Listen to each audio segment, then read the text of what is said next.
Could we be at the cusp of uncovering a more widespread corruption within the Federal Reserve?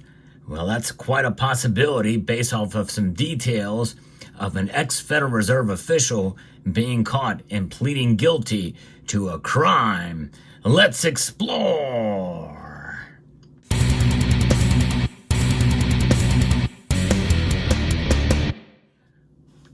Gold and silver are incorruptible. And when it's all said and done, if you have a Federal Reserve note, in and of itself, it's not going to be corrupted. But the thing is that it is every single year when it loses 2% of its value by design. To me, that's corruption of a different sort. But we're going to get more serious in terms of crimes and criminal activity, which many people already feel the Federal Reserve is engaged in one form or another. In fact, the Federal Reserve Act of 1913 is pretty much unconstitutional. However, based off of our system of laws, well, they codified it, so therefore it becomes law. It's just unconstitutional law. Believe it or not, if there is such a thing, it sounds like a misnomer or a paradox, and indeed that's what it is. But the latest news here that's coming, that's shared with me by Bill 457, is what happened to a former official of the Federal Reserve Bank of Richmond. Yes, he has been caught and pled guilty to insider trading. And I know that sounds like a fairly common crime. Of course, we know a lot of members of Congress do it as well, too. We'll get into that in a moment because I think this very well could expand beyond that. But as reported from Headline USA, found guilty to insider trading after he was caught misappropriating confidential information to execute trades. The defendant, Robert Brian Thompson, 43, of Moseley, worked as a bank examiner and senior manager with supervisory duties for the Federal Reserve, giving him access to confidential information about financial institutions under the Fed's supervision, including confidential supervisory information. According to the Justice Department, Thompson used confidential information from his workplace to execute 69 trades in 7 different publicly traded platforms, attested financial institutions, for a total of $771,678 from October 2020 to February of 2024. Indeed, a lot to digest there. But when you think about what's not corruptible, and that is gold and silver, as I mentioned at the beginning of this video. In fact, I tell you what, a good place to buy precious metals is Summit Metals.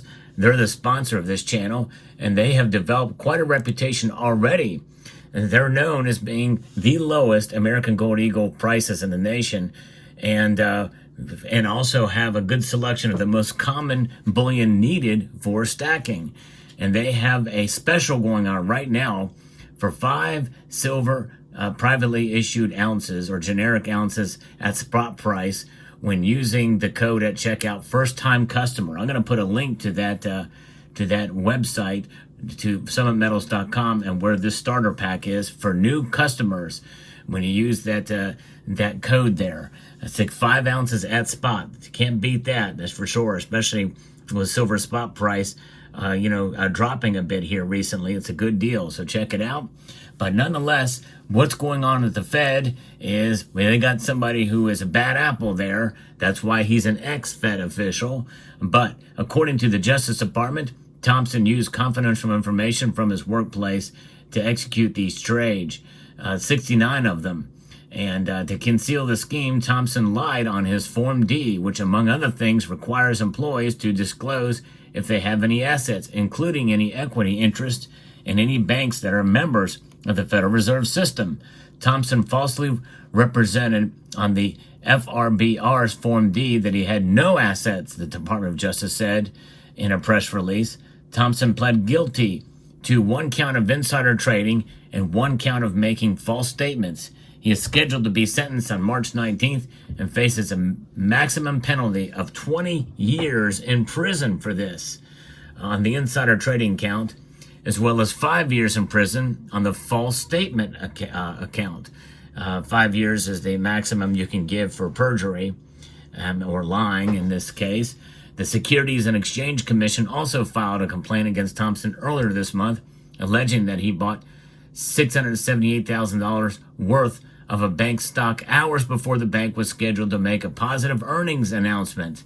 Thompson insider trading netted him roughly $79,346 in ill-gotten profits, according to the SEC. The complaint further alleges that in January of 2024, Thompson learned that a different bank in his supervisory portfolio would be disclosing unexpected loan losses worth hundreds of millions of dollars as part of an upcoming earnings announcement that the SEC said earlier this month in a press release.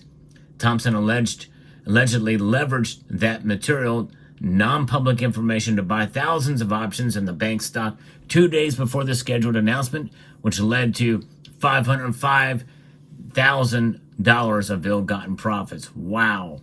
He's entered a settlement with the SEC in the case, which requires him to disgorge his ill-gotten gains.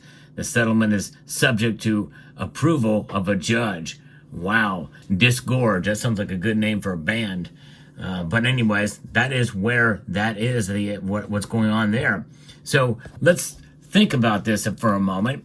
Now, I'm a little skeptical on some of this because it seems like this is something that could be done so commonplace in institutions like this, where you have a quasi-public-private institution that is connected to all these banks.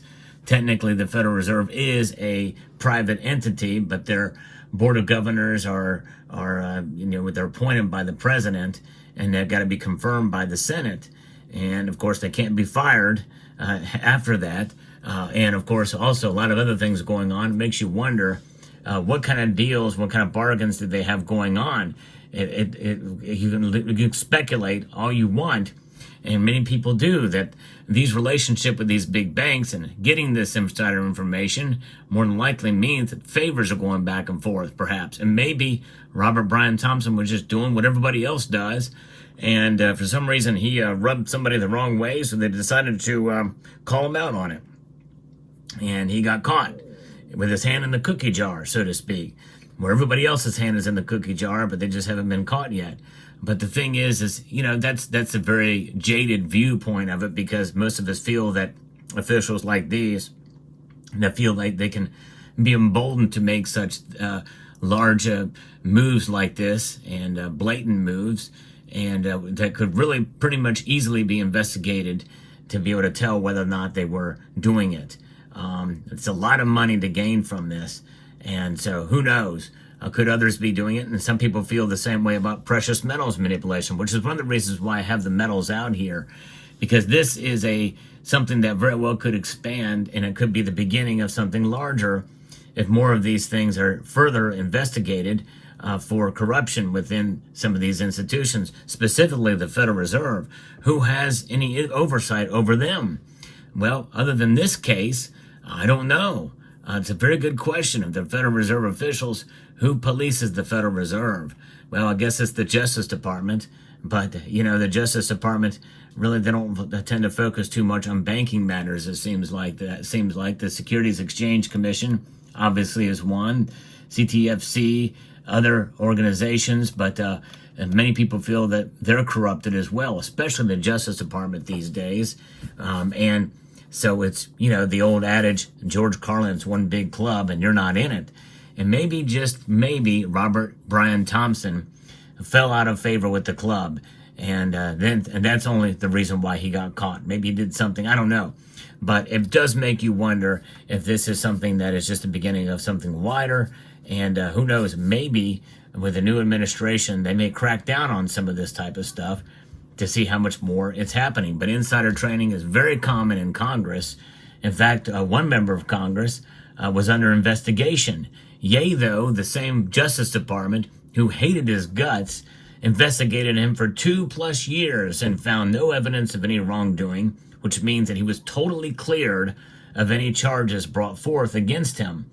And that person was nominated to be Attorney General.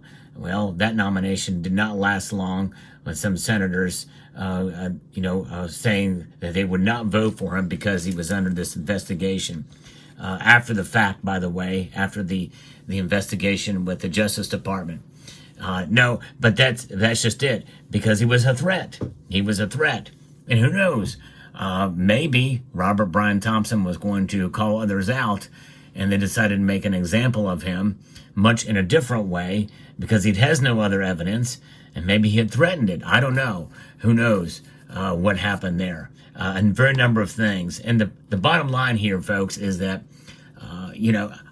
if you would have asked me something like this, and the opinion I'm giving you now, 4 or 5 years ago, I probably would not have said what I'm saying now. But it just seems like there's so much corruption in pretty much every government entity, and the Federal Reserve, though it's not a government entity, is certainly an entity that appears to be above reproach, and they've gotten voluminously larger by the expanding the number of employees and the like that they've got.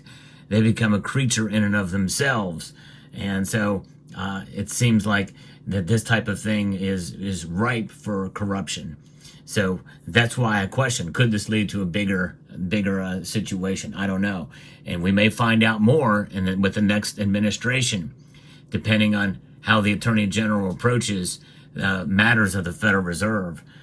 It'll be very interesting to see. But let me know what your thoughts are down in the comment section below. Thank you to Bill457 for sending this piece to me about this. And I'd like to extend a multitude of gratitude to each and every one of you for taking the time to watch this video, and to encourage you to please rate, share, comment, and subscribe.